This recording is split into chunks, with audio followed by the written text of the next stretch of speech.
শুভ সকাল সবাইকে আমন্ত্রণ জানাচ্ছি মেরিল মিল্ক সোপবার রাঙা সকাল অনুষ্ঠানে। আজকের দিনটি সকলে ভালো কাটুক এই শুভকামনা জানিয়ে রাঙা সকালের আয়োজন শুরু করছি। সঙ্গে আছি আমি লাবণ্য, আছি আমি মাসুক। শুভ সকাল আমার তরফ থেকেও। চমৎকার সুন্দর এই সকালে আমরা আজকেও একজন অতিথি নিয়ে আপনাদের সামনে হাজির হয়ে গেছি। তার জীবন সম্পর্কে আমরা জানবো, তার আগে চলে যাচ্ছি লাবণ্যর কাছে। লাবণ্য, শুভ সকাল। শুভ সকাল, কেমন আছো? ভালো আছি, তুমি কেমন আছো? আমিও ভালো আছি। সবকিছু ভালো চলছে তো? হ্যাঁ, আর রাঙা সকালে আসলে আমার সবকিছু আরো ভালো হয়ে যায় এবং ভালো লাগা কাজ করে, একটা ইতিবাচক দিক পাই, তো আমাদের অতিথি পাই, সবকিছু মিলিয়ে খুব ভালো লাগে। চমৎকার, খুব সুন্দর করে বললে। চলো দর্শককে জানাই কে আছেন আজকে আমাদের সাথে। চলো। প্রিয় দর্শক, আমাদের আজকের অতিথি বিশেষজ্ঞ চিকিৎসক ব্রিগেডিয়ার জেনারেল অধ্যাপক ডক্টর মোহাম্মদ আব্দুল বারী মল্লিক। চলুন তাকে স্বাগত জানাই। শুভ সকাল। শুভ সকাল আপনাদের দুইজনকেই। কেমন আছেন? আলহামদুলিল্লাহ ভালো আছি। চমৎকার একটি সকালে আপনাকে পেয়েছি। আমরা সকালটা তো ইতিবাচক করবই আপনার মাধ্যমে, একই সাথে আপনার কাছ থেকে আপনাদের জীবনের যে গল্পগুলো সেগুলো শুনবো। একদম শৈশবে যেতে চাই, কেমন ছিল শৈশব? ধন্যবাদ আপনাদেরকে। আপনি রাঙ্গার সকাল অনেক আগে থেকে মাঝে মাঝে আমি দেখতাম, তো আমার একটু আশা ছিল যে রাঙ্গার সকালে আমি হয়তো একদিন যাবো। তো আমাকে এখানে আমন্ত্রণ জানার জন্য আপনাদের উভয়কেই এবং রাঙ্গার সকলকে অনেক ধন্যবাদ জানাচ্ছি। আমাদেরকেও সময় দেওয়ার জন্য স্যার আমাদের পক্ষ থেকে অনেক অনেক কৃতজ্ঞতা। তো আমার ছোটবেলা শৈশবটা কেটেছে রাজশাহীর বাগমারা উপজেলার কন্যা গ্রামে। আচ্ছা। তো আমি ছোটবেলা থেকেই আমাদের একটা একান্নবর্তী পরিবারে আমরা বড় হয়েছি। আচ্ছা। সেখানে আমরা 7 ভাই বোন, তার মধ্যে আমি সবার ছোট। আচ্ছা, তো বেশ আদরের। হ্যাঁ, অনেকটা ওরকমই। তো আমি দেখতাম যে আমাদের বাসায় আমার অনেক বড় পরিবার, একান্নবর্তী বললাম। আচ্ছা। শুধু আমরা 7 ভাই বোনে না, আমার চাচা ছিল, ফুফো ছিল। তো ফুফা তো খালাতো ভাই বোন সবাই মিলে একসঙ্গে আমরা স্কুলে যেতাম বিকেলে। তো বড় ভাই বোনদের সাথে আমি প্রথম থেকে স্কুলে যাওয়ার জন্য জিদ করতাম। তো যেতে যেতে যেটা হলো যে হঠাৎ করে আমাকে আমি যেতাম, আমাকে ছোট ওয়ান, আগে ছোট ওয়ান বড় ওয়ান, এখন যেমন কেজি 1 কেজি 2 ছিল, তখন বলতো ছোট ওয়ান বড় ওয়ান। তো আমি ছোট ওয়ান থেকে আমাকে একবারে ক্লাস 2 তে উঠা দিল। তো এই রেজাল্টের পরে আমি প্রথম অত বুঝতাম না, তো খুব খুশি হলাম যে আমার রোল নম্বর হয়ে গেল 20। আচ্ছা। আর আমার ইমিডিয়েট যে বড় ভাই ছিল, তো ও চাচাতো ভাই, ওর রোল নম্বর 4 হলো। আচ্ছা। তো প্রথম আমি খুব খুশি যে ও 4 হলো, আমি 20 হয়ে গেলাম, আমার নাম্বারটা বেশি। পরবর্তীতে আমি যখন বুঝতে পারলাম, তখন তো আমার কান্না শেষ নেই, কেন আমাকে টুতে উঠা দিল এসে। আচ্ছা। পরে যাক, আমার বাবা খুব রাশভারী লোক ছিলেন, তো সব ভাই বোন দেখি আমার বাবাকে ভয় পেতে, কিন্তু বাবা সবসময় আমাকে কাছে রাখতেন। আমি ছোটবেলা থেকে বাবার সঙ্গে ঘুমাতাম। ভয় পেতেন কেন? আমার বাবা খুব রাগী ছিলেন এবং রাশভারী। আচ্ছা। আর ভাই বোনদের মধ্যে পড়াশোনার ব্যাপারে উনি খুব স্ট্রিক্ট ছিলেন। আচ্ছা। যেমন উনি বলতেন, আমরা খেলাধুলা করতাম সবাই একসঙ্গে মিলে, তো ওর কথা হলো যে মাগরিবের নামাজের আগে সবাইকে বাসায় ফিরতে হবে এবং নামাজ পড়ে একটু নাস্তা করে পড়াশোনা। তিনি কি করতেন পেশায়? উনি ছিলেন ইউনিয়ন পরিষদের চেয়ারম্যান ছিলেন। আচ্ছা। তারপরে উনি তখন চেয়ারম্যান বলতো না, প্রেসিডেন্ট বলতো। আচ্ছা। হ্যাঁ, আইয়ুব খান আমলে, পরে শুনেছি গল্পগুলি। আচ্ছা। তারপর উনি জাজের জুরি ছিলেন। তারপর আমি যখন একটু বুঝতে শিখছি, তখন দেখলাম এলাকার সালিশ দরবার এগুলি করতেন। মায়ের গল্পে যদি যাই, আমার মা গৃহিণী ছিলেন। আচ্ছা। কেমন মানুষ ছিলেন সেটা যদি একটু জানতে চাই, মাকে কেমন দেখেছেন? আমি দেখেছি উনি খুবই নরম সরম মানুষ, বাট খুব স্ট্রিক্ট, বিশেষ করে ছেলে মেয়েদের পড়াশোনার ব্যাপারে কোনো কম্প্রোমাইজ নাই। খুবই কমন একটা বিষয় লাবণ্য, সব মারা মনে হয় এমনই হয়, পড়াশোনায় ছাড় নেই। হ্যাঁ, এটা একটা বিষয়, কিন্তু তারপরে দেখা গেছে আমার কাছে মনে হয় যে মারাই বোধহয় একটু ছাড়টা দেয় বাবার থেকে বেশি। তো এমনি যেহেতু দুজনেই আসলে চেয়েছেন আপনারা সবসময় পড়াশোনায় মনোযোগী হন, নিশ্চয়ই তাদের স্বপ্ন ছিল আপনাকে নিয়ে বা অন্য সন্তানদেরকে নিয়ে, তো অবশ্যই আপনি যেহেতু সবার ছোট, আদরও করতো বেশি, কিন্তু স্বপ্ন দেখতো আপনাকে নিয়ে যে আপনি বড় হয়ে কি হবেন। হ্যাঁ, আমি যখন বুঝতেছি তখন দেখতাম আমার এক ভাই রাজশাহী বিশ্ববিদ্যালয় থেকে মাস্টার্স কমপ্লিট করে এলাকাতে একটা স্কুল দিয়ে, আচ্ছা, এলাকার বন্ধু বান্ধব সব মিলে একটা হাই স্কুল দিয়েছিলেন। কারণ বাগমারা অনেক বড় উপজেলা, বাট আমাদের এলাকাটা ছিল আমাদের স্কুলটাই প্রথম, আমার বড় ভাই এটা প্রতিষ্ঠা করছে। আর আমার আরেক ভাই উনি ডাক্তার, আচ্ছা আপনার সাথে আপনার বড় ভাইয়ের বয়সের গ্যাপ কেমন? এবার 25 ওকে। 25, বেশ বড় একটা গ্যাপ। আপনার তো আমি যেহেতু ছোট ছিলাম, আমার বড় ভাই যেহেতু দুজন প্রতিষ্ঠিত, আমার বাবা চাইতেন তাদের চেয়ে আমি বড় কিছু হই। আচ্ছা তো এই জন্যই হয়তো উনি আমাকে খুব কাছে কাছে রাখতেন, বিভিন্ন গল্প শোনাতেন, বিভিন্ন আচ্ছা। গুণীজনদের গল্প শোনাতেন। হুম, হুম, হুম। তো ওই যে আমি বললাম ক্লাস 2-তে উঠে যখন আমার 20 হয়ে গেল, আমার 20 বাবা নিয়ে বললো না তুমি যে পড়াশোনা করো তো এদের চেয়ে ভালো করবা। বাহ, বাহ। তখন আমার খুব জিদ চেপে গেল, আমি প্রচুর পড়াশোনা করতাম। হুম, হুম, হুম। আচ্ছা। তো তারপর পরের কত ক্লাস হলো? 3-তে উঠেই আমি সেকেন্ড হয়ে গেলাম। বাহ। এরপর থেকে আমি চলছি। আচ্ছা এবং যখন আমি ক্লাস 8 থেকে 9-এ উঠলাম, তখন ফার্স্ট এবং সেকেন্ডের ডিফারেন্স হয়ে গেল প্রায় 150 নাম্বারের। 150 মানে যে কোনো সাবজেক্ট হোক, আমার মনে আছে যে আমার স্কুল টিচারও আমার খুব পছন্দ করতেন। তো অ্যাসিস্ট্যান্ট হেডমাস্টার ছিলেন উনি, ভয়ঙ্কর জনের, মানে বেদ ছাড়া কোনো কথা নেই। আচ্ছা তো ওনাকে আমি একদিন জিজ্ঞেস করলাম, স্যার ইংলিশে কে হাইস্ট পেয়েছে? আচ্ছা। তো ওনার হাতে সংস্কার বেদ থাকতো, বেদ দিয়ে একটা জোরে কষা বাড়িয়ে বলে তুই ছাড়া কে পাবে। আহা, বাহ।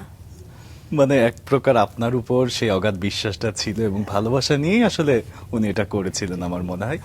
স্যার আপনার বোনদের সাথে সম্পর্ক একটু শুনবো। বোনরা তো এমনিতেই আমি বড় হয়ে যেটা বুঝেছি দেখেছি, বড় বোনরা ছোট ভাইদের কিন্তু খুব আদর করে। আর বিশেষ করে যখন শ্বশুর বাড়ি যায়, ভাইরা যখন তাদের বোনের বাড়িতে যায়, মনে হয় তারা কি একটা পেলো আর কি। তো আমি যখন স্কুল বন্ধ হতো, তখন বোনের বাসায় যখন যেতাম, তখন আমাকে আবার নিয়ে আসতে হতো, আমি আসতে চেতাম না বোনের কাছ থেকে, এমন আদর পেতাম। তো এমনি কয় বোন ছিল আপনার? আমরা 3 বোন 3 বোন। হুম, হুম। আর 4 ভাই ছিল।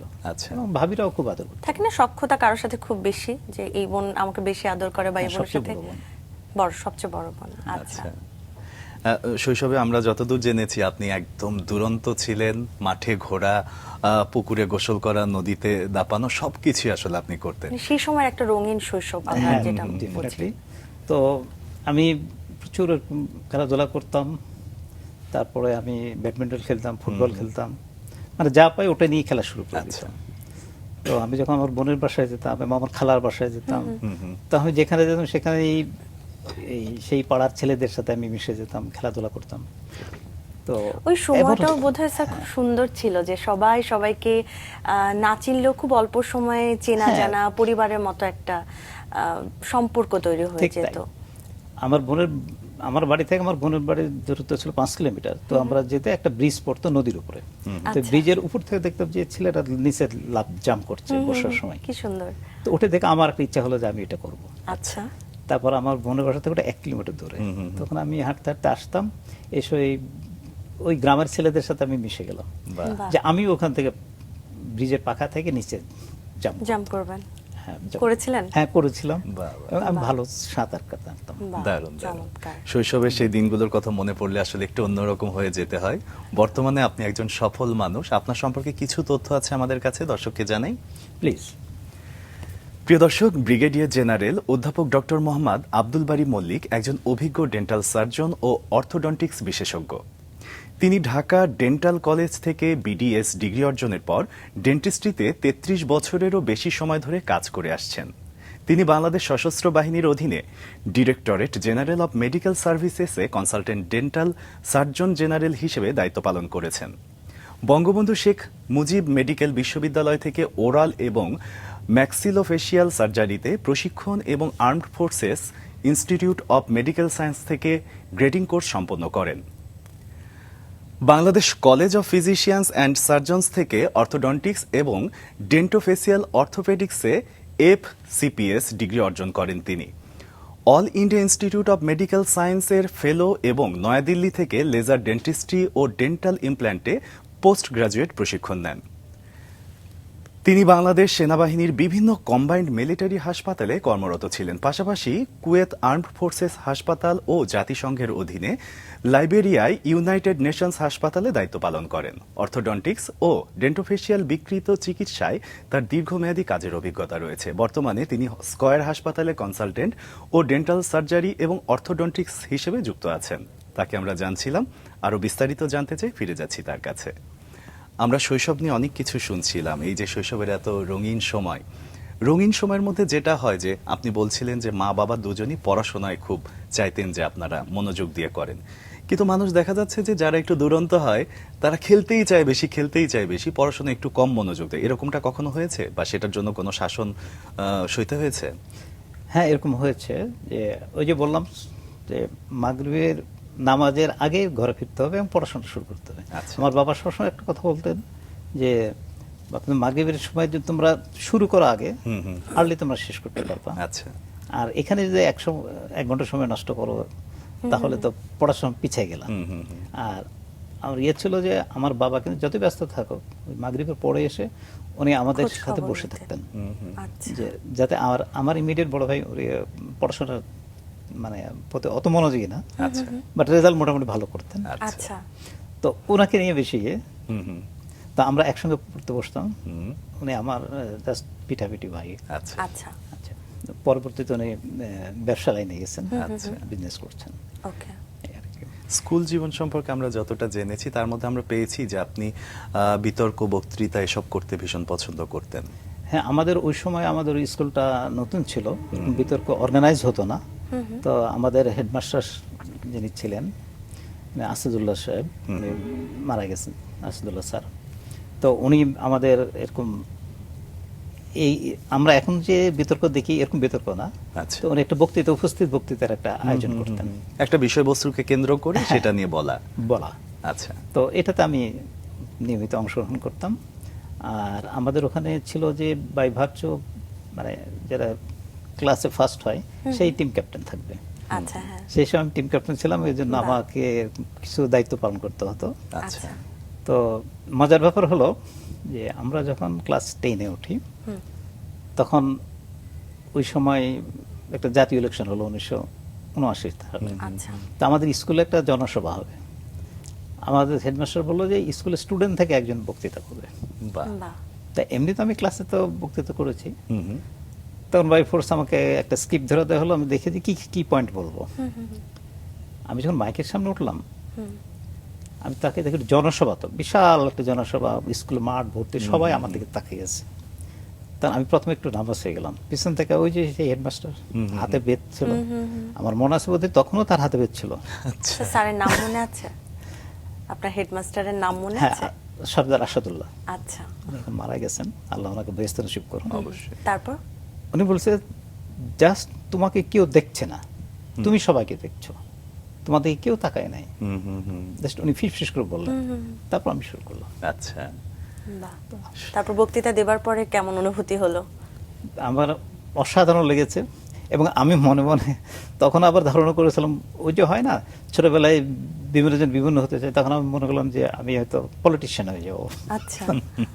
তো এই স্বপ্নটা স্যার পরিবর্তন হলো কবে যে আপনি ডাক্তার হবেন, যেটা আসলে সর্বসাধারণ আমাদের বেশিরভাগ মানুষেরই আসলে এই না, স্বপ্নটাই ছোটবেলা থাকে। থেকেই আমার ডাক্তার হওয়ারই ইচ্ছা স্বপ্ন ছিল, ছিল। স্বপ্ন আচ্ছা। ছিল। কারণ আমার বড় ভাইকে দেখতাম, উনি আমার যখন একটা বুঝতে শিখছি তখন আমার বড় ভাই সলিমুল্লাহ মেডিকেল কলেজে উনি ফার্স্ট ব্যাচ ছিলেন। আচ্ছা। এখন মার্কস মেডিকেল হসপিটালের উনি ডাইরেক্টর হিসেবে আছেন, মেডিকেল বাহ। কলেজ হসপিটাল মিরপুরে। রিটায়ারমেন্ট করার পরে উনি বেসরকারি মেডিকেল কলেজের ডাইরেক্টর হিসেবে আছেন। আচ্ছা। ওনাকে দেখতাম উনি ডাক্তার, এবং উনি যখন মানে বাড়িতে আসতো তখন এলাকার সব লোক দেখতে আসতো যে বড় ডাক্তার আসছে। বাহ। আমি যেটা বলছি আমার বড় ভাই পাশ করছে 1978-এ, হুম হুম হুম। 80 আগে। আচ্ছা। তো ওই সময় ওই এলাকায় ডাক্তার কম ছিল, এমবিবিএস ডাক্তার মানে হলো বড় ডাক্তার। সেটাই। আর এখন যেটা এসেছে যে পোস্ট গ্রাজুয়েশন না করলে সে কোনো ডাক্তারই না। আসছে। তাহলে কি ভাইকে ভাইকে যে- দেখেই আমার ডাক্তার হওয়ার হুম, হুম, ইচ্ছা হুম। ছিল। এবং মানুষ যে ভালোবাসে, ভালোবাসার প্রতি একটা আগ্রহ ছিল মনে হয় যে হ্যাঁ, না? বিভিন্ন লোকজন আসছে গ্রামের, এসে তার বিভিন্ন অসুস্থতার কথা বলছে, দেখছে। সবার তবে আমার মনের মনে হলো কাছে। যে ডাক্তার হবো। স্যারের জীবনে কি এমন কোনো মানুষ আছে বা কোনো শিক্ষক হতে পারে বা আশেপাশে কোনো মানুষ হতে পারে বা পরিবারের মানুষ, যে মানুষের কারণে আপনার জীবনে একটা বড় পরিবর্তন এসেছে বা আপনার জীবনে প্রভাব ফেলেছে, এরকম কোনো ঘটনা আছে?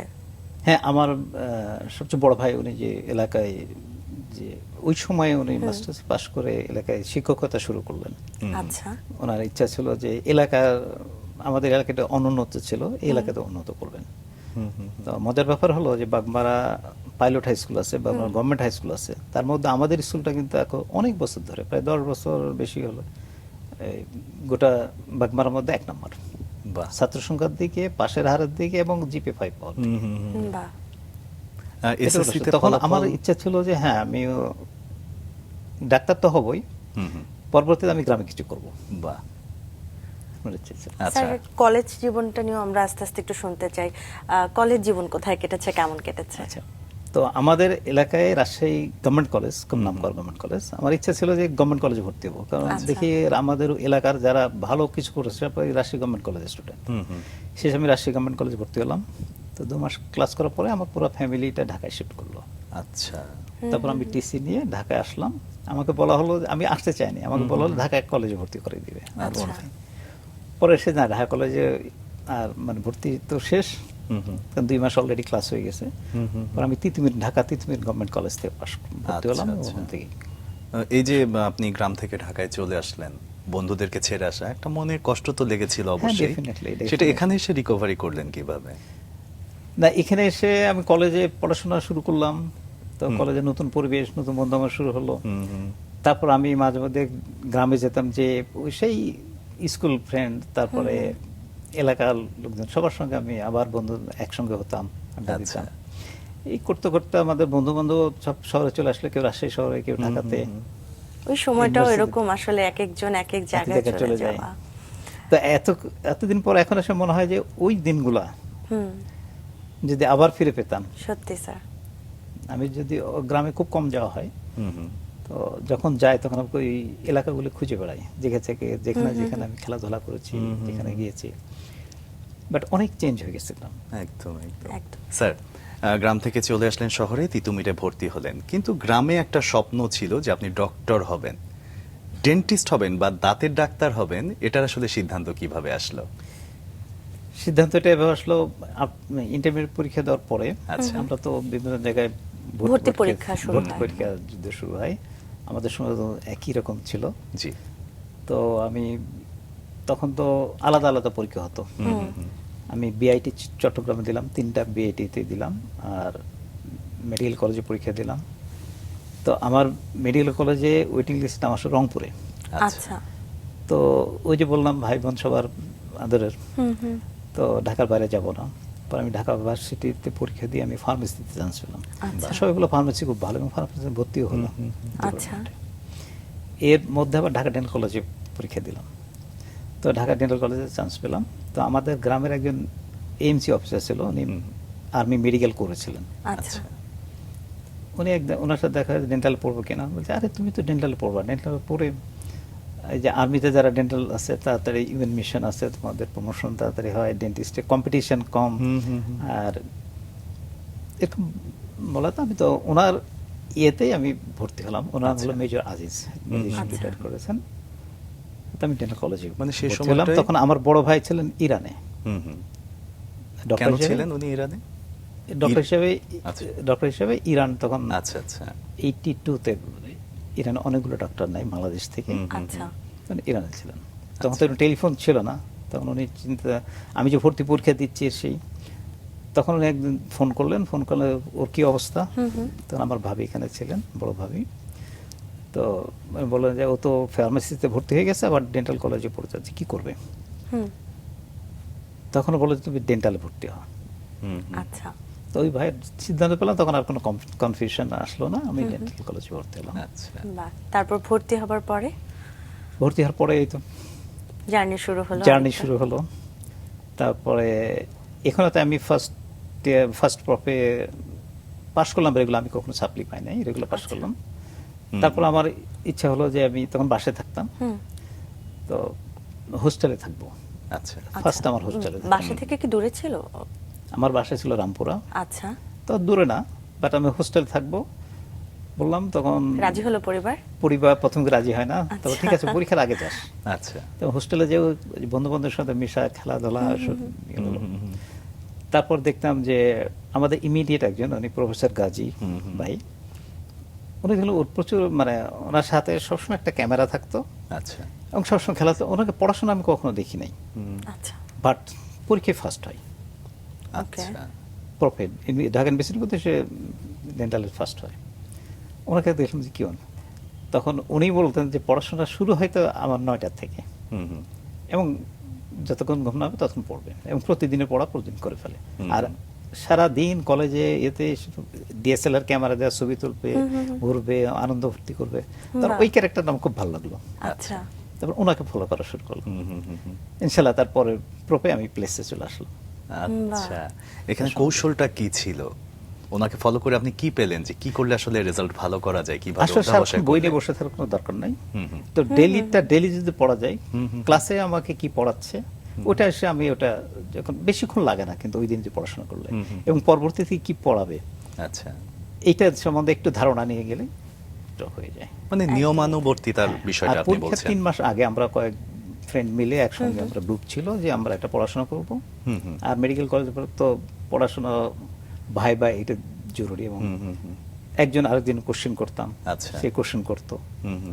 মানে এতে গ্রুপ করে ওয়ার্ক আর কি। তখনই গ্রুপ স্টাডি যেটা। আচ্ছা, জি। মেডিকেল বিষয়টা যেমন সকলেরই স্বপ্নের, একই সাথে বিষয়টা কিন্তু ভীষণ কঠিন। এই যে কঠিন একটা জার্নি, এটাতে আসলে আপনার অধ্যাবসায়ের জায়গাগুলো একটু শুনতে চাই, যে কোন কোন বিষয়ের দিকে আপনি বেশি খেয়াল দিয়েছিলেন? আমার ছিল ওই যে বললাম রেগুলার পড়াশোনা, রেগুলার পড়াশোনা আর গ্রুপ স্টাডি। গ্রুপ স্টাডি ছিলই। আর পরীক্ষার 3 মাস আগে কোনো দিকে কথা নাই, 24 hours পড়াশোনা। আচ্ছা। কারণ পড়তেই হবে, এর কোনো বিকল্প নাই। একদমই এবার মনোযোগী থেকে। আমি এখনকার স্টুডেন্টদের বলবো, দেখি তারা নোটবুক, কোচিং এগুলি নিয়ে থাকে, ছোট ছোট বই, কিন্তু টেক্সট বুক পড়তে হবে। টেক্সট বুকগুলো পড়লে অনেক সময় বেশি যায়, বাট এটা পড়লে ধারণাটা ক্লিয়ার হয়, বাহ। কারণ ভাইবা ফেস করতে হবে। তো তারপর তো স্যার তাহলে সবসময় রেজাল্ট ভালো হচ্ছিল, হ্যাঁ, এটা তো আমার result সবসময় প্লেস করতে হবে। বাহ। ফার্স্ট প্রপটা শুধু আমার মিস গেছে, প্লেস করি নাই। তারপর থেকে আর একবারও কখনো একবার খারাপ ফলাফল হয়নি। পরিবারও তো নিশ্চয়ই এই বিষয়ে অনেক খুশি ছিলেন। হ্যাঁ, ডেফিনেটলি সবাই খুশি ছিল। এমনিতে এখানে পড়াকালীন সময় কোনো অভিজ্ঞতা বা কোনো শিক্ষকের অভিজ্ঞতা এরকম কোনো বিষয় আছে কিনা, গল্প? হ্যাঁ, আমরা যখন ঢাকা মেডিকেল কলেজে ভর্তি হলাম তখন আমাদের আগে বিখ্যাত টিচার ছিলেন, যে ঢাকা মেডিকেল কলেজ প্রতিষ্ঠাতা প্রিন্সিপাল। আচ্ছা। উনি কিন্তু এমবিবিএস পাশ করে ঢাকা মেডিকেল কলেজ থেকে উনি নাটক, গান এগুলো খুব বেশি করতেন। ওনার নাম ছিল প্রফেসর আবু হায়দার মোহাম্মদ সাজিদুর রহমান। আচ্ছা। তো উনি একদম কিংবদন্তি। উনি অভিনয় করছেন, নাটক করেছেন, তারপর নায়িকার অভিনয় করেছেন, আচ্ছা। অবস্থায় এরকম গল্প শুনতাম। এবং উনি যখন ক্লাস নিতেন নাকি 2-3 ঘন্টা, বাট আমরা যখন ভর্তি হলাম উনি যখন রিটায়ারমেন্টে চলে গেছেন। আচ্ছা। তখন আমরা কয়েক ফ্রেন্ড মিলে বললাম যে ওনাকে আমরা নিয়ে আসবো গেস্ট লেকচার হিসাবে। আচ্ছা। তারপর আমাদের ওনাকে গেস্ট লেকচার হিসেবে নিয়ে আসলাম। তারপর ঢাকা মেডিকেল কলেজে অ্যানাটমির প্রফেসর ছিল প্রফেসর আব্দুল সালাম, অনেক কিংবদন্তি, উনি রিটায়ারমেন্টে গেছেন।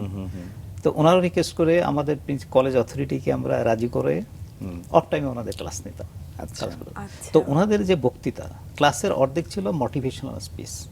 বাহ, দারুণ দারুণ। এটা খুব গুরুত্বপূর্ণ। শুধু ডাক্তার হলে হবে না, ভালো অবশ্যই। মানুষ হতে হবে, মানবিক ডাক্তার হতে হবে। সত্যি স্যার। প্রত্যেকটি প্রফেশনেরই যে দর্শনটা থাকে, দর্শনের জায়গা যদি নিজের কাছে পরিষ্কার হয়, তাহলে কিন্তু দর্শনটা আসলে সামনে ইমপ্লিমেন্ট করাটাও অনেক সহজ হয়, যেটা হয়তো শিক্ষকরা করেছেন, যে হ্যাঁ, আপনাদেরকে শিক্ষকরা মূল দর্শনটা চর্চা করিয়েছেন। স্যার, বিডিএস পড়াকালীন সময় এমন কোনো ঘটনা আছে যেটা এখনো মনে দাগ কেটে আছে আপনার? হ্যাঁ, বিডিএস পড়াশোনার সময় আমি যে বললাম আমি খেলাধুলা করতাম, খেলাধুলা এখানেও এসে করতাম। একবার আন্ত বিশ্ববিদ্যালয় টিম, ঢাকা বিশ্ববিদ্যালয়ে, আমরা তো মেডিকেল কলেজ হলে Dhaka medical college, Dhaka dental college, এটা ইউনিভার্সিটির আন্ডারে। জি। যেমন ফার্মেসি ডিপার্টমেন্ট, বাইরে যেমন থাকে school of medical college of Dhaka, মানে একটা ইউনিভার্সিটি থাকে। আচ্ছা। আমরা এরকম কলেজ। তো আন্ত বিশ্ববিদ্যালয় যে হলো আন্তঃ ডিপার্টমেন্টাল ফুটবল টুর্নামেন্ট, এটা ঢাকা ডেন্টাল কলেজ অংশগ্রহণ করলো। আচ্ছা। ওই ফুটবল টিমে আমি ছিলাম। আচ্ছা। তো আমাদের খেলা পড়লো, 2-1টা ডিপার্টমেন্টের সাথে আমরা উইন করলাম। করার পরে একবার সেই ফার্মেসি ডিপার্টমেন্টে যেখানে ভর্তি ছিলাম, ওই ডিপার্টমেন্টের সঙ্গে আমাদের খেলা পড়লো একবার। আচ্ছা। তারপর? তারপর যদি একজন ফ্রেন্ড, আমি যদিও খুব 2-1 সপ্তাহ ক্লাস করছি, তো তার মধ্যে 2-1 ফ্রেন্ড হয়ে গেছে। আচ্ছা। তারপর ওরা আমাদের কলেজে আসতো, আমরা ইউনিভার্সিটিতে যেতাম। ঢাকা ডেন্টাল কলেজ কিন্তু এখনকার মিরপুর এটা না, ছিল ঢাকা মেডিকেল কলেজ শহীদ মিনারের পাশে। পাশে। আচ্ছা আচ্ছা। তো ওর পাশে তো কাছাকাছি। Science faculty. তো যখন মাঠে নামলাম, তখন ওরা বলতো এই তুই কিন্তু আমাদের দলে, আচ্ছা আমাদের দলে। এই যে তখন ইয়ে হলো, তখন আমি খুনসুটির defense- মধ্যে, হ্যাঁ তখন ছুটির মধ্যে চলতো। তো আমাদের টিমমেটরা কলেজের বললো এই তুই আবার দেখিস ওদেরকে- হারলে কিন্তু বল ছিলাম, আমি তো ডিফেন্সে ছিলাম, আচ্ছা বল ছাড়লে কিন্তু তোকে ইয়ে হবে যে তুই ওদের পক্ষে খেলছিস। তা বাহ। এটা একটা খুব আপনি মজার। শুধু পড়াশোনায় না, আপনি খেলাধুলাও আমার মনে হয় ভীষণ করেছি। ভালো ছিলেন। স্যার ওখান থেকে পাশ করে ডেন্টাল কলেজ থেকে একটা ভালো রেজাল্ট নিয়ে আপনি পাশ করলেন, তারপর আসলে কি ভাবছিলেন, কোথায় যাবেন, কোথায় পরবর্তী চিন্তা ছিল? হ্যাঁ, প্রথমে আবার চিন্তা ছিল পাশ করার পরেই আমাদের টিচারই বলতো, তখন তো আমাদের পোস্ট ছিল যেমন ফার্স্ট বিসিএস আসলো, বিসিএস দিতে হবে, বিসিএস দিতে হবে, আচ্ছা বিসিএস দিতে হবে। তখন আমরা ইন্টার্নির সময় আমার মনে আছে আমার এক সিনিয়র ভাই ছিলেন, ডায়াগনস্টিক বসতে হতো, আচ্ছা। আউটডোর বসতাম ওনাদের সঙ্গে, how to write a prescription, রোগীদের Okay. কি কমপ্লেনটা কিভাবে নিতে হয় এগুলো শিখতে হয়। তো বসতাম রে এমিয়া বিসিএস পরীক্ষা দিয়েছো, জাস্ট উনি এইভাবে কথা বলতেন। তো আমি বললাম যে ভাইয়া ফর্ম ফিল আপ করেছি, পরীক্ষা দিব। যাও যাও, রুগী দেখতে হবে না, আগে পড়াশোনা করো, আগে চাকরি ঢোকো, চাকরি না থাকলে তুমি রুগী দেখবা কেমনে, তুমি তো রুগী দেখার সুযোগই পাবা না, আচ্ছা। আগে বিশ্বাস দাও আমাদের। আর ওনাদের সময় উনি বলতেন যে আমাদের সময় তো আমাদের ডেকে ডেকে জয়েন করছি, পাস করছি, আমরা জয়েন করে ফেলছি। আচ্ছা তখন আমরা ওই কয়েক ফ্রেন্ড মিলে এ করলাম যে আমরা আবার গ্রুপ স্টাডি করবো। আচ্ছা আচ্ছা, তখন এর এক একজনের এক এক দায়িত্ব থাকতো। আমার দায়িত্ব ছিল যে ওয়ার্ল্ডের যে কোনো দেশের রাজধানী, মুদ্রা, প্রেসিডেন্ট, তার ফর্ম অফ গভর্নমেন্ট, আচ্ছা এগুলি পড়তে হবে। আচ্ছা। আর একজন যে ইংলিশ সাহিত্য নিল, তা আমরা এরকম করে পড়াশোনা করতে হতো। একসময় আমি চ্যালেঞ্জ দিয়ে বসলাম যে যে কেউ যদি আমাকে যে কোনো দেশের নাম সাথে সাথে রাজধানীর নাম, প্রেসিডেন্টের নাম, কেউ যদি আমাকে আটকাইতে পারে তা আমি আজ খাওয়াবো। বাহ আচ্ছা এইভাবে তো আমাকে কাউকে খাওয়াইতে হয় নাই, আলহামদুলিল্লাহ। বাহ। এটা কত সালের কথা বলছেন স্যার? এটা 92 92 91-এ পাশ করলাম, আচ্ছা 92-তে ইন্টার্নি শেষ হলো, তারপর বিশেষ যুদ্ধ শুরু হলো। স্যার 93-তে আপনি বাংলাদেশ সশস্ত্র বাহিনীতে যোগদান করলেন। এই যে সিদ্ধান্তটা বিসিএস করতে হবে, কিন্তু তার মাঝে এসে আপনি সশস্ত্র বাহিনীতে যোগ দিলেন, এই সিদ্ধান্তটা হলো কিভাবে? আচ্ছা, আমি বিশেষ পরীক্ষা দিয়ে প্রথমবারে টিকে গেলাম এবং আমার ভাইভা তো হয়ে গেল। ভাইভাতে প্রফেসর মনিরুজ্জামান ঢাকা বিশ্ববিদ্যালয়ের, উনি ছিলেন পিএসসির মেম্বার। আচ্ছা আমি ঢুকতে গেলেই আমার প্রিন্সিপালকে জিজ্ঞেস করলো যে এরা কতজন টিকেছে, তখন আমরা ছিলাম 48। 8 ব্যাচ, আচ্ছা হ্যাঁ, ভাইভা দিত না, 48 ব্যাচ না, আমরা ভাইভা পর্যন্ত গেছি 48। আচ্ছা তো আমাদের পোস্ট কতটা? তো 267 পোস্ট খালি আছে। তো তার ভাইভা নেওয়ার দরকার কি, যারা আছে সব ভুলে পাস, বাহ, কারণ 48 ক্যান্ডিডেট, পোস্ট 267, আরো খালি রয়ে গেছে, আলো খালি রয়ে যাচ্ছে। তো তখন তো একটা ডেন্টাল কলেজ ছিল এবং আচ্ছা। 50 স্টুডেন্ট ছিল। যাক, এটা আমার ভাইভা তো হয়ে গেল। বাহ, বাই দিস চমৎকার। টাইম আমি আবার এই প্রফেসর মতিউর রহমান মোল্লা, ওই সময় আমাদের কিংবদন্তি ওরাল অ্যান্ড ম্যাক্সিভিয়াল সার্জন, স্যার আমাকে স্টুডেন্ট অফার্স খুব পছন্দ করতেন। উনি জাপান থেকে পিএইচডি করে আসলেন। আচ্ছা উনি তখন ঠোঁট কাটা, তালু কাটা এই অপারেশনগুলো ঢাকা ডেন্টাল কলেজ করতেন। আচ্ছা তখন উনি বললেন যে তুমি কি আমার টিমে যোগ দিবা? তো স্যার আমি কিভাবে করব? তা আমি কিছু পোস্ট গ্রাজুয়েশন স্টুডেন্ট নেব, আমার দরকার, তুমি আসলে আমার সঙ্গে কাজ করতে পারো। বাহ তখন পরীক্ষা দিলাম, পরীক্ষা দিয়ে ওখানে টিকে গেলাম।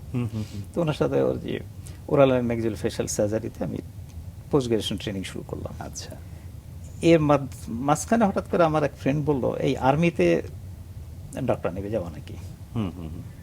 ঠিক আছে, চলো অ্যাপ্লাই করি, যাওয়া পরে। তা অ্যাপ্লিকেশন করতে যেয়ে আর্মি হেডকোয়ার্টার থেকে যখন আমি ফর্ম নিলাম, তখন ওখানে কয়েকজন ডক্টর যারা আর্মি মেডিকেল করে ইউনিফর্ম পরা, দেখে আমার খুব ভালো লাগলো। আচ্ছা ওনাদের সঙ্গে কয়েক কথাবার্তা বললাম, কথা বললে ওরা আমাদেরকে মোটিভেশন করে ফেললো যে আর্মি সিমসম লাইফ, কোনো হ্যাজার্ড নাই, তারপরে একটা ডিসিপ্লিন লাইফ, রুগী দেখার এই সিস্টেম, এরকম স্কোপ আছে। এতে করে আমি ঠিক আছে পরীক্ষা দিই, বেশ আচ্ছা। লোভনীয়। পরীক্ষা দিয়ে ওখানে টিকে গেলাম আইসিইউতে। হুম।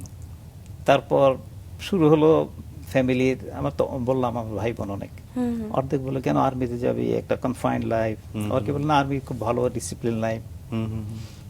এই করতে করতে পরে আবার আমার হচ্ছে ডাক্তার ভাইকে ফোন কাছে দেওয়া, সিদ্ধান্ত হ্যাঁ, হলো। সিদ্ধান্ত নেওয়া। তো বললো চোখ বন্ধ করে আর্মিতে জয়েন কর। আচ্ছা, আচ্ছা, তো আর্মিতে জয়েন করলাম। মানে ভাইয়ের সিদ্ধান্তেই আসলে আর্মিতে আসা। আর্মিতে আসা। স্যার, আর্মি জীবনটাই তো আসলে নিয়মতান্ত্রিক জীবন, মানুষ পেশাগত জায়গায় একটু স্বাধীনতা চায়, এটা অন্যায় কিছু না। এই যে শৃঙ্খলা, এটা আপনার পেশাগত জীবনে কতখানি প্রভাব ফেললো? অ্যাকচুয়ালি স্বাধীনতা বলতে আমরা যা বোঝাই, হুম। আর্মিতে স্বাধীনতার কোনো অভাব নেই যদি আমি ডিসিপ্লিনে থাকি। জি। সত্যি। আমার তো প্রচুর স্বাধীনতা। আমি যখন আর্মিতে জয়েন করলাম, হুম হুম। সিম্পল একটা দেই যে বাইরে বলে যে অনেক স্বাধীনতা, আসলে কোনো স্বাধীনতা নেই। ডাক্তারদের কোনো স্বাধীনতা নাই, কারণ তারা অফিস করে, অফিস করেই 4টার সময় যে চেম্বারে বসে যায়। যেমন আমার আমি তখন আর্মি জয়েন করার কিছুদিন পরে আমি কুয়েত চলে যাই। আচ্ছা, আচ্ছা, কেন কুয়েত গেলেন? আর্ম ফোর্সে, আর্ম ফোর্সেস হাসপাতালে ওখানে হাসপাতাল ওখানে কুয়েত কি স্যার 15 আপনার সুযোগ হলো নাকি, মানে কিভাবে এই কুয়েত যাওয়ার পরিকল্পনাটা আচ্ছা, আসলো? পরিকল্পনা তো আমার আসে না, আর্মিতে অটোমেটিক্যালি নাম চলে আসে। ওই যে আচ্ছা। বললাম ডিসিপ্লিন লাইন, এখানে হ্যাঁ, কোনো হ্যাঁ। কাউকে ক্রস মারা, ল্যাং মারা এগুলি কোনো সুযোগ নেই। কোনো সুযোগ নেই। বা বাহ। ইয়েতে হঠাৎ করে আমার নাম, আমি একদিন ইয়ে করছে যে কুয়েতে যাবে, এক গ্রুপ আসবে, এক গ্রুপ যাবে। আচ্ছা, তখন আমরা বসে ওখানে আমাদের সিনিয়র কয়েকজন ছিল সিএমএসে, আমরা তো প্রতি বিকালে গেমস করতাম, খেলাধুলা করে এসে যখন বসলাম, তখন আমরা বললাম স্যার আপনার তো নাম বেরোবে, আজকেই আসার কথা, চিঠি আসার কথা। থার্সডেতে সাধারণত আচ্ছা, চিঠি জানিয়ে আসে দেয়। হুম। কি কাজে যাবে। তো আপনার আমার আসবে, সুতরাং আপনি কুয়েতে যাচ্ছেন, আমাদের খাওয়াতে হবে। ওকে। এই গল্প করতে করতে তখন ক্লার্ক এসে বললো স্যার চিঠি আসছে, ফ্যাক্স আসছে। তখন ফ্যাক্সটা নিয়ে আসলো, নিয়ে এসে প্রথম থেকে আমার নাম। বাহ। আচ্ছা, কিভাবে হলো, আসলে কুয়েতে তখন 2জন ডেন্টাল সার্জন ছিল ওই ব্যাচে, তো ওই 2জন চলে আসবে, পরে 2জন যাবে, এটা নিয়ম। আচ্ছা। তো আমার সিনিয়র, আমি তো জুনিয়র। তো হলো কি ওরা কুয়েত, আমরা এটা জানতাম না, কুয়েত 6 জনেরই ডিমান্ড আচ্ছা, করছে, আচ্ছা। ডেন্টাল সার্জন এক থেকে 6 জন যাবে। আচ্ছা, হঠাৎ করে 2জন বাদ দিয়ে আরো 4 জন আসলো, তখন আমার 6 মাস চাকরি হয়েছে। আচ্ছা। আমি বিয়ে করি নাই, আচ্ছা, বেটার অ্যাডভেঞ্চার। হুম হুম। কুয়েত, ওটা ছিল অপারেশন কুয়েত পুনর্গঠন প্রকল্প। আচ্ছা। কুয়েতে তখন কিন্তু এটা কিন্তু ইউএন মিশন না। হুম হুম হুম হুম। কুয়েতে একটা ছিল ইউএন মিশন, যেটা আচ্ছা। সেটা কুয়েত আর ইরাক বর্ডারে। হুম, আর আমরা ছিলাম যে কুয়েত ইরাক যে কুয়েত ধ্বংস করে গেছে, এটা পুনর্গঠনের জন্য বাংলাদেশ আর্মি থেকে আচ্ছা। বোম ডিসপোজাল টিম যেত, যেন আমরা ওকেপির আন্ডারে গেছিলাম। ওকেপি হলো অপারেশন কুয়েত পুনর্গঠন প্রকল্প। এটাতে 7টা টিম ছিল, যেমন ইনফ্যান্ট্রি, তারা সিকিউরিটি দেখে, হুম হুম হুম। তারপর ইঞ্জিনিয়ার্স, ওকে। এরা বোম ডিসপোজাল করে, আর ডাক্তার হল মেডিকেল প্রফেশন। আচ্ছা। কতদিন হাসপাতাল থাকতে চালায়। হলো স্যার কুয়েতে? কুয়েতে আমি 3 বছর ছিলাম। আচ্ছা। আর কুয়েতের একটা অ্যাডভান্টেজ হলো, আমরা ডেপুটেশন কুয়েত আর্মি ছিলাম, হুম হুম। তা আমরা কুয়েত ইউনিফর্ম পরতাম, আচ্ছা। আর বাংলাদেশ ফ্ল্যাগ ইউজ করতাম। যারা ইউএন মিশনে থাকতো তারা ইউএন ইউনিফর্ম পরতো, ইউএন ক্যাপ না, বাংলাদেশে ইউনিফর্ম পরতো, বাট ইউএন ক্যাপ পরতো। আচ্ছা, আর প্রোটোকল এমনি দুটো জাতিসংঘে কাজ করা কি সেটা কুয়েতে থাকা অবস্থায় না তার? না, আমি এর অনেক পরে জাতিসংঘে গেছি, আমি লাইবেরিয়াতে, ওয়েস্টার্ন আফ্রিকার একটা দেশ। আচ্ছা, তার মানে কুয়েত থেকে ফিরে এসে আবার বাংলাদেশে আপনার কাজ করার অভিজ্ঞতা রয়েছে। কুয়েত আর্ম ফোর্সেস হসপিটালে আপনি একটা দায়িত্ব পালন করলেন এবং সেখান থেকে আবার দেশে ফিরলেন। হ্যাঁ, দেশে ফেরার পরে দেখলাম যে, বা আমি বুঝতে শিখলাম যখন ইউনিটে পোস্টিং হলো, আমার কুমিল্লা কম্বাইন্ড মিলিটারি হসপিটাল কুমিল্লাতে আবার পোস্টিং হলো। আচ্ছা, তো ওখানে দেখলাম যে সবাই পড়াশোনা করছে, আমার সিনিয়র যারা, তার জিজ্ঞেস করলাম স্যার এটা পড়াশোনা আবার কি জন্য? তো ওনারা বললো তুমি তো পোস্ট গ্রাজুয়েশন করো না, পোস্ট গ্রাজুয়েশন ছাড়া কিন্তু প্রমোশন হবে না, মেজর পর্যন্ত হতে পারবা, মেজর উপরে যেতে হলে পোস্ট গ্রাজুয়েশন করতে হবে। আচ্ছা। তো পড়াশোনা শুরু করো। তো ওই ওনাদের থেকে আমি কিছু ইন্সপায়ার্ড হলাম। তো ওনাদের থেকে, যেটা এফসিপিএস পার্ট 1 আগে পরীক্ষা দিতে হবে, তো ওইটা আমি দেখা শুরু করলাম। তারপরে তার আগ পর্যন্ত, কুয়েতে যাওয়ার আগ পর্যন্ত কিন্তু ডেন্টিস্ট্রিতে এফসিপিএস ছিল না। আচ্ছা, তারপর কুয়েতে গেলাম, তারপর 1999 আমি ব্যাক করলাম। তো 98 থেকে কেবল এফসিপিএস শুরু হয়েছে। তখন আমি পড়াশোনা শুরু করলাম। আচ্ছা। পড়াশোনা, চাকরি প্লাস পড়াশোনা। বাই দিস টাইম আমার একটা বেবি হলো। আচ্ছা। বাহ। কুয়েতেই আমার বড় ছেলেটা কুয়েতে হয়েছে। আমি কুয়েতে গেছি বেসেল হিসাবে, 3 বছর তো 40 দিন একদিন ছুটি আসে, 40 দিন ছুটি আসে আমি বিয়ে করে ওয়াইফকে আচ্ছা। নিয়ে কুয়েতে গেলাম। বাহ। কুয়েতে আমার একটা বেবি হলো, একটা ছেলে। সে ছেলে এখন আর্মিতে আছে, বাহ। 80 লং করছে, ইনফ্যান্ট্রিতে জয়েন করছে। দারুণ। চমৎকার। এখন অপারেশন ডেজার্ট হান্ট ফেজ 2-তে এসে আছে যশোর এলাকায়। বাহ। তো দেখ, আসার পরে এরকম ইউনিটের কাজ তো থাকেই, চিকিৎসা প্লাস ইউনিটের কাজ প্লাস যেহেতু আমি জুনিয়র অফিসার ছিলাম, আমি কোম্পানি কমান্ডার ছিলাম, জি। সৈনিকদের ইয়ে করতে হবে, এর মধ্যে আমি পড়াশোনা শুরু করলাম যে পড়াশোনা করতে হবে। বাস পড়াশোনা করে এক পর্যায়ে আমি পার্ট 1 পরীক্ষা পাশ করলাম। তারপর আমার ঢাকা পোস্টিং হলো। ঢাকাতে এসে আবার আমি গ্রেডিং করতে হলো armed forces institute of medical science থেকে এখানে। তো এখানে থেকে আমি গ্রেডিং 2 বছরে কমপ্লিট করলাম। করার পরে আবার আমি অ্যাপ্লাই করলাম যে আমি পার্ট 1 পাস করেছি, আমাকে পার্ট 2-তে পাঠানো হলো। আচ্ছা। তারপর আমি পার্ট 2-তে আমি ঢাকা ডেন্টাল কলেজ থেকে আবার আমি পোস্টিং পেলাম। আচ্ছা। পরে আমার খুব ভালো লাগলো যে আবার আমার সেম কলেজে আসলাম, কারণ এটা হতো কি পার্ট 2টা তখন 2 জায়গায় হতো, Dhaka dental college and PG হাসপাতাল, আগের পিজি হাসপাতাল যেটা বঙ্গবন্ধু মেডিকেল ইউনিভার্সিটি, এটাতে। তো আমার ইচ্ছা ছিল যে আমি ঢাকা ডেন্টাল কলেজে যাই। তা এখানে আমাদের যে রুট, আমি এখান থেকে গ্রাজুয়েশন করেছি। ঘরের ছেলে ঘরে ফিরে আসা টাইপ। যাক, এখান থেকে পোস্ট গ্রাজুয়েশন কমপ্লিট হলো। হওয়ার পরে আমার ওই পোস্ট গ্রাজুয়েশন কমপ্লিট হওয়ার আগে আমি একটা প্রমোশন বোর্ড হলো, এই বোর্ডে আমি থ্রু হয়ে গেলাম, বাহ। লেফটেন্যান্ট কর্নেল প্রমোশন হয়ে গেল। দারুণ। হওয়ার পর আমাকে তখন বললো যে একটা অ্যাপয়েন্টমেন্ট লাগবে, কারণ র্যাঙ্ক করতে হলে অ্যাপয়েন্টমেন্ট লাগে আমাদের। তখন চট্টগ্রাম সিএমএস আমাকে পোস্টিং দিল। আচ্ছা। ওখানে আমি 9 মাস ছিলাম। তারপর আবার ব্যাক করে ঢাকা আবার part 2 course rest of complete করলাম। কমপ্লিট করে আবার ঢাকা চট্টগ্রাম সিএমএসে পোস্টিং হলো। ওখান থেকে এই 6 মাস পরে আমার নেক্সট মিশন, যেটা ইউএন মিশন, এটা লাইবেরিয়াতে পোস্টিং হলো আমার, আফ্রিকা। তো লাইবেরিয়া থাকাকালীন আমি ইউএন এর আন্ডারে অনেকগুলো দেশ ঘুরেছি। আচ্ছা, বাহ। আচ্ছা। কয়টি দেশ হবে স্যার আনুমানিক? গিনি, নাইজেরিয়া, দেন আইভরি কোস্ট, বাহ। তারপর সিয়েরা লিওন। আমি ওই এলাকাগুলো কেন ঘুরেছি, আফ্রিকার দেশগুলো, এই জন্য যে আমি চিন্তা করলাম যে আমি এখান থেকে যদি যাই, আমি যখন ফ্যামিলি নিয়ে বা কোথাও বেড়াতে যাই, এই দেশগুলোতে আসা হবে না। একদমই সত্যি। এই জন্য আমি ওই ইয়েতে প্রায় 8-10টা দেশ আফ্রিকার ঘুরে ফেললাম। বাহ। তারপরে ওখান থেকে ব্যাক করার পরে ফ্যামিলি নিয়ে প্রায় প্রতি বছর দেশের বাইরে যেতাম। আমার এই ট্যুরে একটা হ্যাবিট ছিল। তো আর্মি তো ওই যে বললাম, যেটা বলছিলাম না যে আর্মি একটা ডিসিপ্লিন লাইফ, আমি ডাক্তার বলি, এবং বলে যে রেস্ট্রিক্টেড লাইফ, নট রেস্ট্রিক্টেড। এই জন্য রেস্ট্রিক্টেড, দেখেন বাইরে যারা আছে তারা কিন্তু সময় পায় না। সত্যি। একটা নির্দিষ্ট টাইম পর্যন্ত আমাদেরকে খেলাধুলা কম্পালসারি। সকালে ঘুম থেকে উঠে পিটিতে যাই, বিকালে অফিস শেষ করে একটু রেস্ট নিয়ে আবার আমরা খেলাধুলা করি বাধ্যতামূলক। মানে সবকিছু শিখিয়ে দেয় এবং সবকিছুর মধ্যে সমন্বয় করাটা, যে জীবনের সবকিছুই থাকবে, সবকিছু খেলাধুলা, আনন্দ, পরিবার, পরিবার, কাজকর্ম। বাহ, চমৎকার একটা অভ্যাসের মধ্যে আপনি যেমন আসলে আর্মিতে গড়ে যে আমি উঠেছেন। কয়েকটা খেলা নতুন শিখেছি, যেটা আমি টেনিস খেলতাম, লন টেনিস খেলতাম, আচ্ছা। তারপরে স্কোয়াশ খেলেছি, তারপরে এখন গলফ খেলি। স্যার, তাহলে বিভিন্ন দেশে তো যাওয়া হয়েছে, জাতিসংঘের কাজের পরে তো আপনি আবার দেশেই ফিরে আবার আসেন। দেশে। সেখানে পরে কোথায় জয়েন করলেন? সেটাকে চিটাগংয়ে? আমি জাতিসংঘ মিশন থাকতে, আমি ওখানে থাকতে আমি আবার আরেকটা প্রমোশন পেলাম। আচ্ছা। তখন আমি লেফটেন্যান্ট কর্নেল হিসেবে গেলাম জাতিসংঘে। জাতিসংঘ ওখানে মিশনে থাকতে আমার প্রমোশন হলো কর্নেল হিসাবে। আচ্ছা। তো দেশে আসার পরে আবার চিটাং সিএমএসে পোস্টিং হলো। চিটাগংয়ে কতদিন থাকলেন?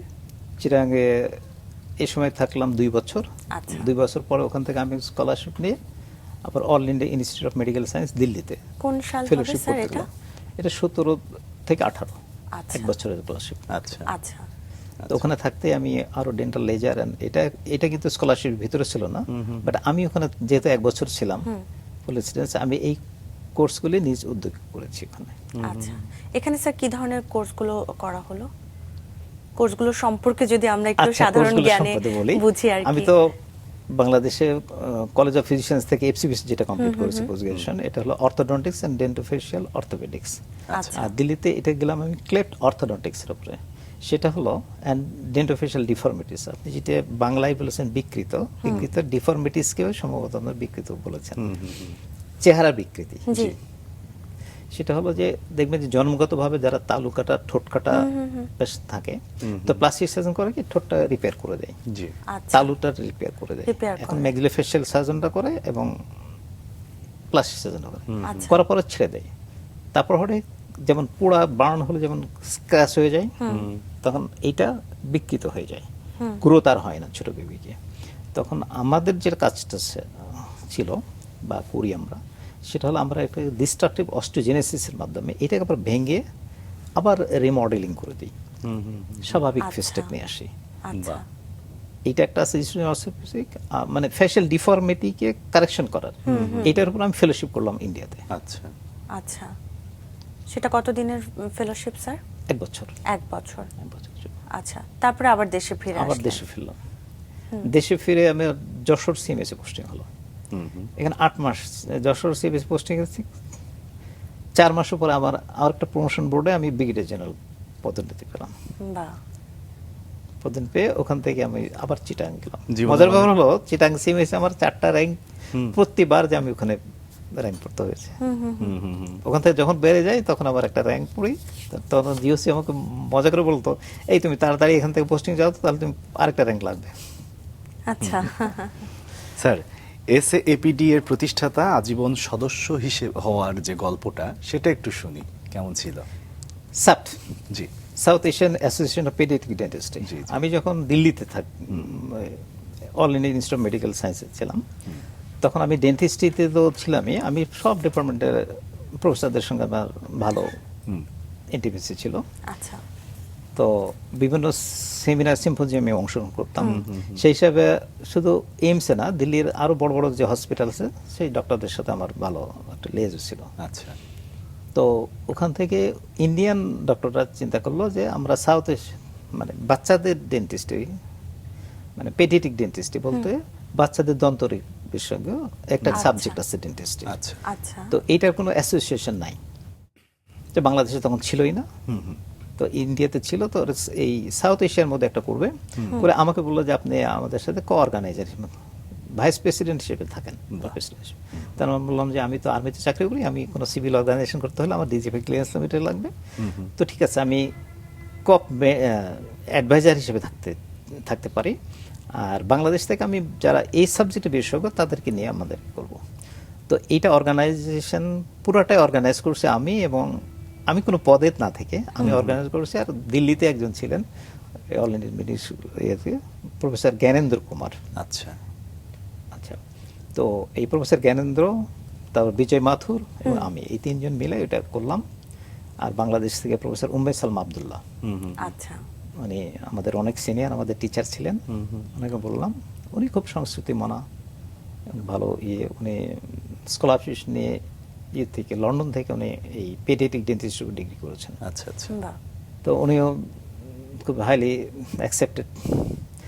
তো ফার্স্ট প্রেসিডেন্ট ছিল ইন্ডিয়া, সেকেন্ড প্রেসিডেন্ট কিন্তু উনি, আচ্ছা আচ্ছা জাস্ট ইমিডিয়েট ফার্স্ট প্রেসিডেন্ট আমাদের প্রফেসর উম্মে সালমা আব্দুল্লাহ। এই তো এইভাবে শুরু হলো। এখানকার অ্যাক্টিভিটি গুলো কি কি ছিল আপনাদের? এই যে বিভিন্ন মানে কিভাবে আমরা শুরু থেকে প্রিভেন্টিভ ডেন্টিস্ট্রি এবং বাচ্চাদের ডেন্টিস্ট্রিকে আরো কিভাবে ইজি করা যায়, কারণ জানেন তো আমাদের অ্যাডাল্ট পেশেন্টের যখন ডেন্টাল চেয়ার আসে, তখন ডেন্টাল চেয়ার খুবই একটা কাজ করে, জি আর বাচ্চাদের তো আরো। আরো হ্যাঁ। তো এটা কিভাবে বাচ্চাদেরকে ইজি করা যায়, যেমন অনেক বাচ্চা আছে যে স্কেয়ারি, তারা ডেন্টাল চেয়ারই বসতে চায় না, চায় না, হ্যাঁ তখন অনেক রুট ক্যানাল করতে হয়, আর্লি টিথ যাতে আমরা ফেলতে না হয়। তারপরে আমরা কিভাবে মুখের কন্ট্রোলটাকে রেস্টোর করতে পারি। তো এটা প্রথম থেকে প্রিভেন্টিভ ডেন্টিস্ট্রির, তো এটার উপর কাজ করার জন্য আমাদের এই সংগঠন তৈরি করা। স্যার, এই বিষয়গুলো যেহেতু চলে এসেছে আমাদের এখানেও, আজকে রাঙা সকালে অনেক দর্শক আছে, আমরা খুব সাধারণভাবে আসলে যদি একটু এই বিষয়গুলো নিয়ে একটু জানতে পারি, একটু দাঁতের যত্ন বা শিশুদের ক্ষেত্রে এটা বেশি, এখনকার শিশুরা খুব ছোটবেলা থেকেই, আমরা শিশুদেরও যদি না ভুল করে আর কি, সবাই আমরা একটু চকলেট খেতে পছন্দ করি, এই বিষয়গুলো তো আছে, আরো নানান বিষয়, বা এই যে রাতে একটু ব্রাশ করে ঘুমানো বা সকালে ঘুম থেকে ওঠা, এই বিষয়গুলো নিয়ে যদি আপনার দিক থেকে সাধারণ কোনো পরামর্শ বা এই বিষয়গুলো নিয়ে একটু হ্যাঁ, জানতে আমার পারি। পরামর্শ হলো যে আমাদের দেশে কিন্তু আমরা শুধু অ্যাডক ভিত্তিতে সব কাজ করি, নট অনলি মেডিকেল প্রফেশন, সবগুলোতেই প্রিভেন্টিভের দিকে আমরা কম যাই। যেমন মেডিকেল সায়েন্সে মিনিস্ট্রি অফ হেলথ থেকে যে বাজেট আসে, প্রিভেন্টিভ সাইডে বাজেট খুব কম, আর কিউরেটিভ সাইডে বেশি। আমরা যদি জি। প্রিভেন্টিভ সাইডটাকে বেশি গুরুত্ব দিই, তাহলে আমার ক্লিনিক্যাল সাইডে, কিউরেটিভ সাইডে কম যেতে হবে। যেতে হবে। কেন প্রিভেন্টিভ হলো যে আমরা অসুখ হওয়ার আগে যাতে না হয় সেই ব্যবস্থা করা। আর আমার ফিল্ডে এখন ফেরত আসি, ডেন্টিস্টের কাছে না যাওয়ার, যাতে যেতে না হয় বারবার। আপনি একটি খেয়াল করেছেন আমাদের বয়সে কিন্তু দাঁতের ডাক্তারের কাছে দু একজন যে দাঁত ফেলছে মিল্ক টিথ গুলা, এখন প্রত্যেকটা বাচ্চাকেই যেতে হয় ডেন্টিস্টের কাছে একেবারে। আচ্ছা, এর কতগুলো কারণ আছে। কারণ মধ্যে এক নাম্বার হলো আমাদের ফুড হ্যাবিট। আমরা কোনো কিছু চাবি খেতে চাই না, বাচ্চারা মারা ব্লেন্ড করে দেয়, বাচ্চাটা দোষ নাই। যে কোনো জুস, যেমন আখ খাওয়ার কথা, আমরা ছোটবেলায় আখ খেতাম একদম চিবিয়ে চিবিয়ে, এখন ছোট ছোট পিস করে। ইভেন আমি দেখেছি আপেলও ছোট ছোট পিস করে দেয়। আচ্ছা, আপেলের ব্যাপারটা বলি, এটা শুধু ডেন্টিস্টেতে না, পুরো মেডিকেল সায়েন্সে বলা হয় if you take an apple per day your doctor will be away from you. Okay, একদম এর কথা আছে। তো আমরা বলি রাতে ঘুমানোর আগে যদি একটা আপেল খেয়ে ঘুমাই তাহলে দাঁতটা ভালো থাকে। আরেকটা কথা হলো যে দাঁত, মুখের স্বাস্থ্য ভালো রাখার জন্য আপনারা দুবেলা ব্রাশ করবেন, every after food clean your mouth properly. তো রাতে ঘুমানোর আগে একবার ব্রাশ এবং সকালে একবার ব্রাশ, এটা করতে হবে। আর বাচ্চাদের ব্যাপারটা যেটা, কতগুলি হ্যাবিটের জন্য এই ফেশিয়াল ডিফর্মিটিস হয়, দাঁতের রোগ হয়। যেমন এক নাম্বার ওয়ান হলো থাম সাকিং। অনেক বাচ্চা আছে যে আঙ্গুল চুষে এবং আঙ্গুল যতক্ষণ চুষে চুপচাপ থাকা, মায়েরা এটা খেয়াল করে না যে হ্যাঁ বাচ্চা তো শান্ত আছে, এরকম। আর একটা ফিডার দেওয়া, ফিডার খাওয়ার কোনো সমস্যা নাই। ফিডার খেতে খেতে যে ঘুমায়, এতে করে সব জার্মসগুলি থাকে এবং যে ফিডার খাওয়া বাচ্চাগুলোর এই জায়গাটা উঁচু হয়, আমরা বলি বার্ড বিগ অ্যাপিয়ারেন্স, পাখির ঠোঁটের মতো হয়ে যায়। পরে এটা অর্থোডন্টিক ভাবে আমাদের কাছে কারেকশনের জন্য আসে, কারেকশন করতে হয়। এটা অর্থোডন্টিক চিকিৎসা অনেক ব্যয়বহুল। আচ্ছা, পার পেশেন্ট 2 to 3 লাখ বাংলাদেশে। আচ্ছা আচ্ছা, এটা একটু প্রিভেনশন করলেই হয়। আর যদি ক্যারিয়াসটিক থাকে অবশ্যই ডাক্তার কাছে যেতে হবে।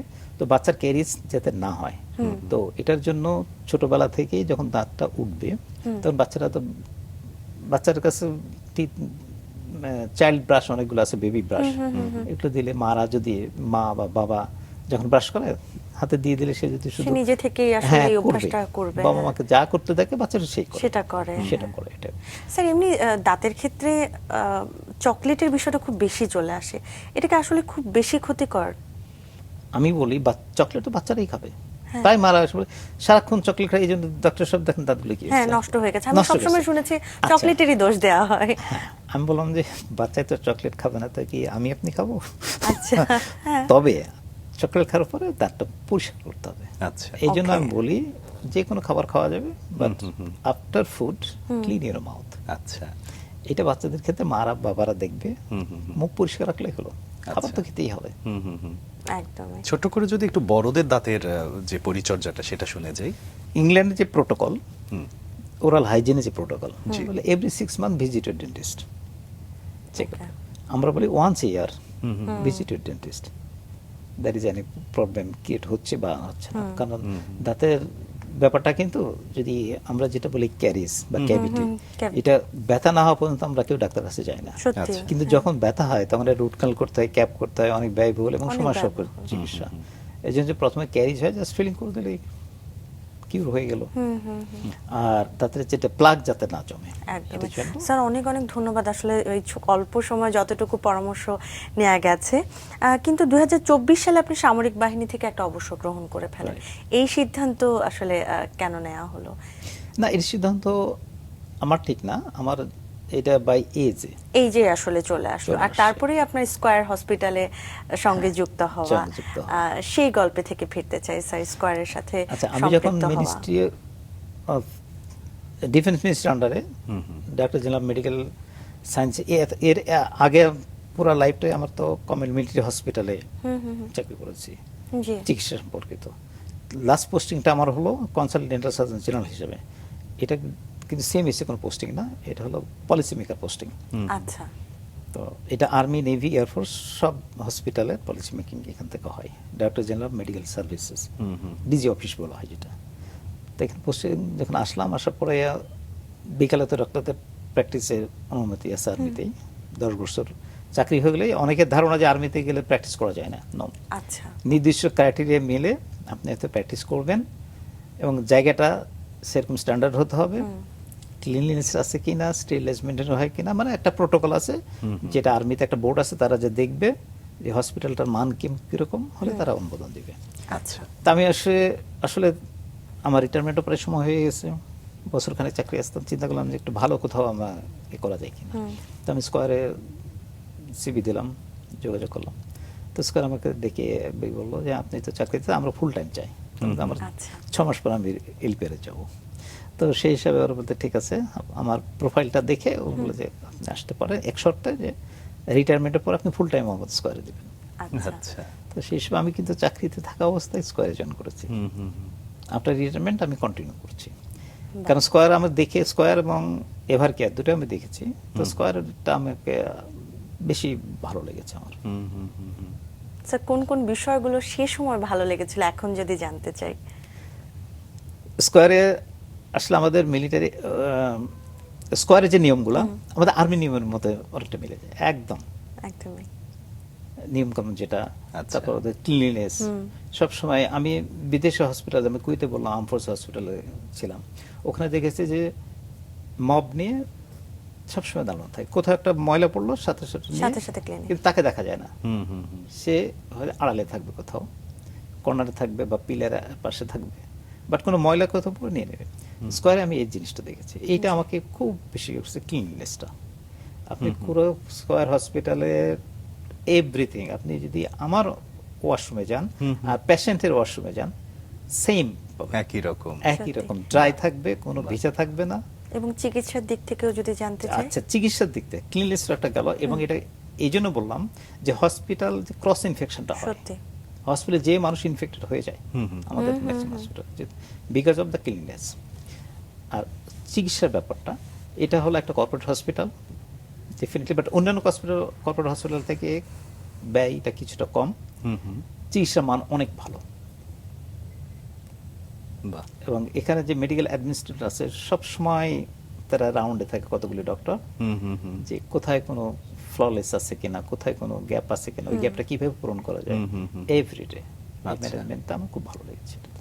আচ্ছা, মানে আধুনিক বিশ্বের সাথে তাল মিলিয়েই আসলে স্কয়ার হসপিটাল এগিয়ে যাচ্ছে তাদের চিকিৎসা সেবা এবং সবকিছু দিয়ে। আর উইকলি আমাদের কন্টিনিউয়াস মেডিকেল এডুকেশন বলে একটা জি। আছে আমাদের, এটা সেমিনার হয়, এটা বাধ্যতামূলক প্রত্যেক ডিপার্টমেন্ট করতে হয়। বাহ মানে এতে করে সুবিধা হলো যে লেটেস্ট ডেভেলপমেন্ট কি হচ্ছে, একদমই তো মেডিকেল সায়েন্সে প্রতিদিনই রিভলভিং হচ্ছে। একদম। আমি যে জ্ঞান অর্জন করেছি, পোস্ট গ্রাজুয়েশন করেছি, তারপরে কিন্তু প্রতিদিনই আপডেট হচ্ছে। এই চিকিৎসাতে আপডেটের সঙ্গে আমাকে নিজেকে আপডেট করতে হবে। দারুণ। একেবারে তাই। স্যারকে আসলে অনেক অনেক ধন্যবাদ। আমরা এই অল্প সময় আসলে আপনার জীবনের এত অর্জন, আপনার জীবনের গল্প সবকিছু তুলে আনার চেষ্টা করেছি। আমরা আসলে সমৃদ্ধ হয়েছি অনেক, একদম। এবং আমাদেরকে সময় দেওয়ার জন্য আবার অনেক অনেক ধন্যবাদ স্যার। আপনাদেরকে অনেক ধন্যবাদ এই আমাকে রাঙ্গা সকালে আমন্ত্রণ জানানোর জন্য। ধন্যবাদ আপনাদেরকে। ভালো থাকবেন স্যার। Thank you.